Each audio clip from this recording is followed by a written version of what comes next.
Showbiz की दुनिया एक ऐसा रंगीन पर्दा जहां मुस्कुराहटें बिखरती हैं, ख्वाब जगमगाते हैं और शोहरत की चमक हर चेहरे को जुगनू बना देती है। लेकिन इस पर्दे के पीछे कुछ ऐसे साए भी होते हैं जिन्हें न कैमरा कैद कर सकता है, न तालियों की गूंज छुपा सकती है। यहाँ फनकार सिर्फ किरदार नहीं निभाते बल्कि अपनी जाती जिंदगी में एक खामोश जंग लड़ते हैं, ऐसी जंग जिसके जख्म अक्सर मौत के बाद दिखाई देते हैं। स्क्रीन पर नजर आने वाली चमक के पीछे एक तलख हकीकत छुपी हुई होती है। कई फनकार ऐसे सानहात का शिकार हुए जिन्होंने उनके मदाहों को मुद्दतों के लिए खामोश और हैरान कर दिया। जब कोई चहकने वाला जिंदगी से भरपूर फनकार अचानक खामोश हो जाए तो ये खामोशी सिर्फ उसकी नहीं होती, ये पूरे समाज के ज़मीर को झंझोड़ देती है। ये डॉक्यूमेंट्री पाकिस्तान की शोबिस इंडस्ट्री में इन्हीं सच्चाइयों को बेनकाब करने की एक कोशिश है, खासतौर पर इन खवातीन फनकारों की कहानियां जिनकी जिंदगी और मौत के बीच का फासला सवालिया निशान बनकर रह गया है। पाकिस्तान शोबिस इंडस्ट्री को रवां साल जून और जुलाई में पेश आने वाले कुछ वाकयात ने हिला कर रख दिया है, जब पाकिस्तान की शोबिस इंडस्ट्री ने अपनी एक दरख्शां सितारा खो दिया। सीनियर अदाकारा आयशा खान की लाश उनके फ्लैट से 5 दिन बाद मिली। न कोई मातम न नोहा, बस एक अफसोसनाक तन्हाई और एक खामोश मौत। कभी स्क्रीन पर जिंदगी के रंग भरने वाली आयशा खान अपनी आखिरी सांसों में अकेली थी। उनके बच्चे जिनकी अंगुली पकड़कर उन्होंने इन्हें कामयाबी के जीने चढ़ाए, वो सब कहीं और अपनी दुनिया में मसरूफ थे। इनकी मौत के 1 हफ्ते बाद जब लाश से ताफून उड़ने लगा तो हमसायों ने पुलिस को इतला दी। उस लम्हे ने पूरी कौम को झंझोड़ कर रख दिया। क्या यह है हमारी मुहज़्ज़ब सोसाइटी का चेहरा? जबकि अदाकारा हुमैरा असगर की मौत भी किसी सानहे से कम न थी, जिनकी महीनों पुरानी गली सड़ी लाश कराची में फ्लैट से बरामद हुई। उससे जरा पहले मारूफ टिकटॉकर सना यूसुफ गोली का निशाना बनकर जान गंवा बैठी। अदाकारा और टिकटॉकर कंदील बलोच के कत्ल का वाक़ा तो सबको याद ही होगा। सब ठीक हो जाएगा, ये मेरा तुमसे वादा है बेटा।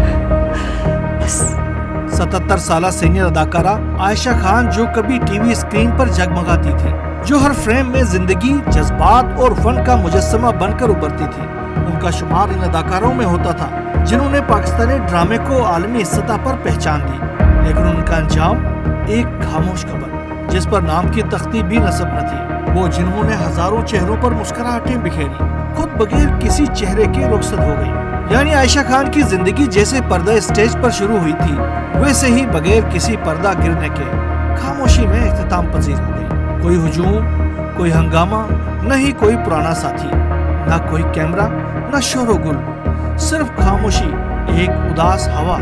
अलिशबा जैसी समझदार बच्चियां बहुत जल्द अपने शौहर का दिल जीत लेती हैं। उन्होंने कई मकबूल टीवी ड्रामों में अपनी फनी सलाहियतों का लोहा मनवाया। उनके मशहूर ड्रामों में मुबारक हो बेटी हुई है, तेरी रजा, मेरी गुड़िया, अफशान, उरूसा, फैमिली 93, नकाब जन, मेहंदी और दीगर कई मकबूल पीटीवी ड्रामे शामिल हैं। मरहुमा ने 1964 में अदाकारी के मैदान में कदम रखा। वो मारूफ अदाकारा खालिदा रियासत की बड़ी बहन थी। इसी तरह चकाचौंध रोशनियों की बस्ती से ताल्लुक रखने वाली जवां साल अदाकारा हुमैरा असगर भी कब मौत के अंधेरों में डूब गई, किसी को खबर तक न हुई। यानी वो चेहरा जो कभी टीवी और रियलिटी शोज की जिन्नत था, अब शिनाख्त से महरूम था। कराची में उनकी कई माह पुरानी लाश मिली तो वो हर जगह मौजू गुफ्तगू बन गई। अब उनके रिकॉर्ड खंगाले और इंटरव्यूज उछाले जा रहे हैं। तन्हाई में मौत का शिकार होने वाली इस अदाकारा की जिंदगी के हर पहलू पर अब बात की जा रही है। कहा जा रहा है वो ग्लैमर की दुनिया की मुनाफिकत का निशाना बन गई, तो कोई कहता है बुरे काम का बुरा अंजाम। गरज ये कि माशरे के अमूमी रुझान, शोबिस के रवैये, दीनी व अखलाकी अक़दार, हराम व हलाल की तमीज और औलाद और वालिदैन के ताल्लुकात पर बहस हो रही है। हुमैरा ने NCA लाहौर से तालीम हासिल की और ख्वाबों की ताबीर के लिए कराची का रुख किया, मगर इन ख्वाबों की कीमत उनकी जान बन गई। 2013 में मॉडलिंग से अपने कैरियर का आगाज करने वाली हुमैरा असगर ने जलेबी और लव वैक्सीन जैसी फिल्मों में अदाकारी की, लेकिन उन्हें शोहरत 2022 के रियलिटी शो तमाशा में शिरकत के जरिए मिली। उनकी मौत के बाद विरसा के रवैये से लगता है कि बज़ाहिर वो अपने घर वालों की रजामंदी के बगैर लाहौर से कराची आ गई थी, यहाँ तनहा रह रही थी। मरने के बाद वालिद ने बेटी की लाश वसूल करने से इनकार कर दिया, क्योंकि घर वालों ने उनसे ताल्लुकात मुनक़ता कर लिए थे और हुमैरा शोहरत हासिल करने की धुन में जिंदगी से आगे निकल चुकी थी। लेकिन ये भी हकीकत है कि हुमैरा से लाताल्लुकी इख्तियार करने वाले वालिदैन उसके लिए छुप कर रोते तो होंगे ही। भला ये कैसे मुमकिन है कि वालिद जिसने बेटी को अंगुली पकड़कर चलना सिखाया होगा, उसे कब्र में उतारने के खौफ से लर्जा न हो। उनकी वालिदा ने बेटी के चले जाने की तकलीफ अपने रगे जां में महसूस कर ली होगी, लेकिन वालिदैन, बहन भाई सब माशरती दबाव, अपनी सोच, अपनी अना के सामने बेबस रहे और हुमैरा मर गई।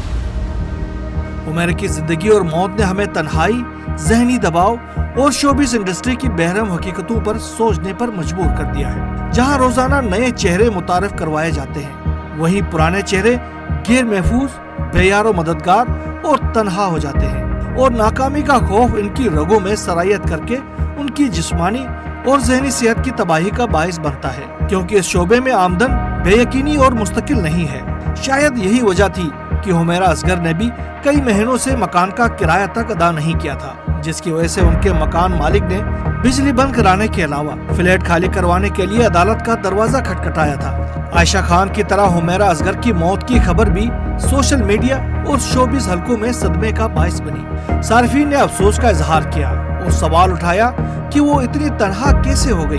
हमारे ख्याल में सवाल ये नहीं है कि हुमैरा असगर अली अकेले रहती थी या माँ बाप की नाराजगी मोलकर शोबिस में आई थी। सवाल ये है कि वो कोई भी थी, उसके वीरान फ्लैट से चीखती खामोशी किसी को सुनाई क्यों नहीं दी। कराची में DHA के फ्लैट से उठता ताफुन हुमैरा की लाश का नहीं, हमारी सोसाइटी के गलने सड़ने की भी अलामत था। एक ऐसी ही मासूम लड़की जो हालिया महीनों में शोबिस की चकाचौंध की नजर हो गई। चतराल से ताल्लुक रखने वाली सना यूसुफ एक बाहिम्मत और बासलाहियत नौजवान लड़की जिसने सोशल मीडिया पर अपनी पहचान बनाई। वो हंसती मुस्कुराती वीडियोस, सादगी और बर्जस्तगी से लाखों दिलों की धड़कन बनी, लेकिन एक दिन सिर्फ इसलिए मार दी गई क्योंकि उसने एक मर्द की बात मानने से इनकार कर दिया था। 17 साला सना यूसुफ का कत्ल साबित करता है कि इस माशरे में औरत की आवाज, उसकी शोहरत, उसकी खुद मुख्तारी सभी खतरा बन सकते हैं। कंदील बलोच की तरह सना भी इस समाज की तंग नजरी का शिकार हुई। हम ये सवाल जरूर उठाते हैं कि क्या मशहूर होना खवातीन के लिए जुर्म बन चुका है? क्या किसी लड़की का इनकार उसकी मौत का परवाना है? सना यूसुफ के कत्ल पर सोशल मीडिया पर कई तरह के तबसरों का तूफान आया, लेकिन हकीकत ये है कि आज के डिजिटल दौर में मशहूर होना मौत की सजा नहीं हो सकता, लेकिन औरतों के लिए अक्सर यही होता है। इससे पहले हम टिकटॉक पर शोहरत की बुलंदियों को हासिल करने वाली कंदील बलोच के अलमनाक कत्ल का भी मुशाहिदा कर चुके हैं, जो गैरत के नाम पर अपने ही भाइयों की गोलियों का निशाना बनकर दुनिया से कूच कर चुकी है। शोबिस इंडस्ट्री जहां फन की हुर्मत होनी चाहिए, वहां ब्लैकमेलिंग, जहनी दबाव, जिनसी इस्तेहसाल और तन्हाई ने डेरे डाल रखे हैं। माशरा जब तक फनकारों को इंसान नहीं समझेगा, तब तक ये सिलसिला यूं ही चलता रहेगा और कभी आयशा खान, कभी हुमैरा और कभी सना इस कुर्बानी की फहरिस्त में शामिल होती रहेंगी। पाकिस्तान की शोबिस इंडस्ट्री ने दुनिया भर में अपनी शिनाख्त बनाई है, लेकिन अब वक्त आ चुका है कि इस सनत में काम करने वाले फनकारों, खास तौर पर खवातीन के तहफ़्फ़ुज़ को यकीनी बनाया जाए। न सिर्फ पेशेवराना माहौल को महफूज बनाया जाए, बल्कि जहनी सेहत, कानूनी मदद और सोशल सपोर्ट सिस्टम को भी मौसर बनाया जाए। इसके साथ साथ ऐसी तमाम तर खवातीन जो फन की दुनिया में नाम कमाना चाहती हैं, उनके लिए भी जरूरी है कि वो दौलत और शोहरत के हुसूल के लिए उस हद तक न जाएं कि जहां से वापसी ही मुमकिन न हो। जिंदगी के दौड़ में एतदाल ही कामयाबी की जमानत है। आयशा खान, हुमैरा असगर, सना यूसुफ ये सिर्फ नाम नहीं, ये वो आईने हैं जिनमें हम सब अपना चेहरा देख सकते हैं। ये कहानियां हमें ख्वाब दिखाती हैं, लेकिन इन ख्वाबों को ताबीर देने के लिए हमें उनकी हकीकत को समझना होगा, क्योंकि फन सिर्फ तफरीह नहीं, एक जिम्मेदारी भी है और हर फनकार एक इंसान भी है।